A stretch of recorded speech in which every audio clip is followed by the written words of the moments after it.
17వ తేదీన పర్యావరణ హితరాఖీలు తయారు చేద్దాం రండి. 18వ తేదీ విశాఖ జూలో వృక్షబంధన్ మహోత్సవం నిర్వహిస్తున్నామని నందిని సలారియా పిలుపునిచ్చారు. ఇందిరాగాంధీ జూలాజికల్ పార్క్ పర్యావరణ హితరాఖీలు తయారు చేయడానికి ఈ నెల 17వ తేదీన విశాఖలోని జూకి రావాలని విద్యార్థులకు Indira Gandhi zoological park curator Nandini Salaria పిలుపునిచ్చారు. శుక్రవారం ఉదయం వృక్షబంధన్ కార్యక్రమానికి సంబంధించిన పోస్టర్ను ఆమె విడుదల చేశారు.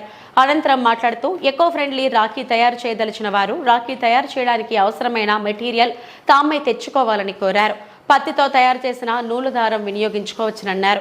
చిరుధాన్యాలు, పప్పు ధాన్యాలు, ఔషధ మొక్కల విత్తనాలు ఉపయోగించాలి. కాగితం, అట్ట, పత్తి, నార, అరటితో తయారు చేసిన వస్త్రాలు వినియోగించవచ్చన్నారు. పర్యావరణానికి హాని కలిగించేవి ఏవి వినియోగించరాదన్నారు. ప్రకృతి ఆధారిత రంగులను ఉపయోగించుకోవాలన్నారు. ఈ నెల 18వ తేదీ విశాఖ జూలో వృక్షబంధన్ మహోత్సవం నిర్వహిస్తున్నామని తెలిపారు. ఈ కార్యక్రమంలో విశాఖ జూ విజిటర్స్ అందరూ పాల్గొనవచ్చని తెలిపారు. ఈ రెండు కార్యక్రమాలు విజయవంతం చేయాలని ఆమె కోరారు.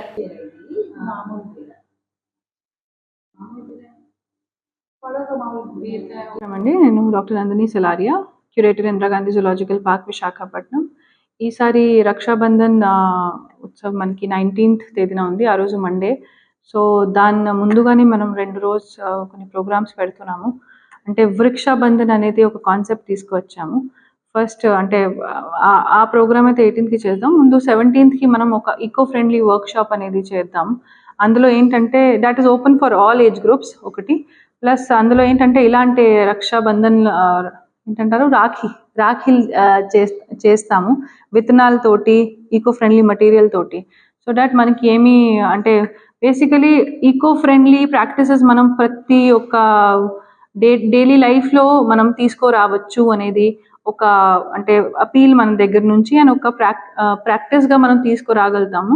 ఇలాగే ఈ రాఖీ ఫెస్టివల్ రోజున కూడా ఈ రాఖీస్ ఇలాంటి చేసి మన రిలేటివ్స్కి, మన బ్రదర్ సిస్టర్స్కి అది ప్లస్ ఏంటంటే 18న వచ్చేసి మనం వృక్షబంధన్ లాంటిది కూడా సెలబ్రేట్ చేద్దాం. ఎందుకంటే ఈ చెట్లు ఏదైతే ఉంటాయో అవే మనకి ఎక్కువ రక్ష ఇస్తాయి. సో చాలా రకాలుగా ఫ్రూట్స్, షేడ్, బర్డ్స్కి, యానిమల్స్కి, హ్యూమన్స్కి చాలా రకాలుగా సర్వీసెస్ ఈ ట్రీస్ మనకి ఇస్తాయి. కాబట్టి దాన్ని కూడా ఒక రాఖీ ఫెస్టివల్ దాంతో కూడా సెలబ్రేట్ చేద్దామని అనుకుంటున్నాము. సో 18th రోజున మనకి 10 to 12 వృక్షబంధన్ ఒకటి ఉంటుంది. మన జూ క్యాంపస్లో పెద్ద పెద్ద చెట్లు కొన్ని ఉన్నాయి. వాటిని ప్లస్ ఇంకా చిన్న చెట్లు కూడా ఒక వృక్షబంధన్ లాగా సెలబ్రేట్ చేద్దాం. సో 10 to 12 మార్నింగ్ టైంకి ఉంటుంది. అందరికీ ఇది ఓపెన్, ఆల్ ఏజ్ గ్రూప్స్కి ఓపెన్, విజిటర్స్ రావచ్చు, ఎవరైనా రావచ్చు. నెక్స్ట్ వచ్చేసి 17th మనం ఈ ఈకో ఫ్రెండ్లీ వర్క్షాప్ పెట్టాము. ఇది కూడా 10 to 12. ఇది కూడా open to all age groups. అంటే మన తరఫు నుంచి ఇది we encourage all age groups to come forward and participate in this. ఇలాంటివి రాఖీ మీరు వాడుకుంటే చాలా బాగుంటుంది. తర్వాత ఈ మట్టిలో వేసేస్తే మీకు మంచి కూరకాయ అవి కూడా వస్తాయి. తోటకూరలు, బీరకాయలు ఇవన్నీ వస్తాయి. సో ఈ అవకాశంను మనం అందరూ ఉపయోగించాలి. దీన్ని కూడా ఒక డైలీ లైఫ్ స్టైల్లో తీసుకురావాలనేది మన ఒక ఉద్దేశం. చిన్న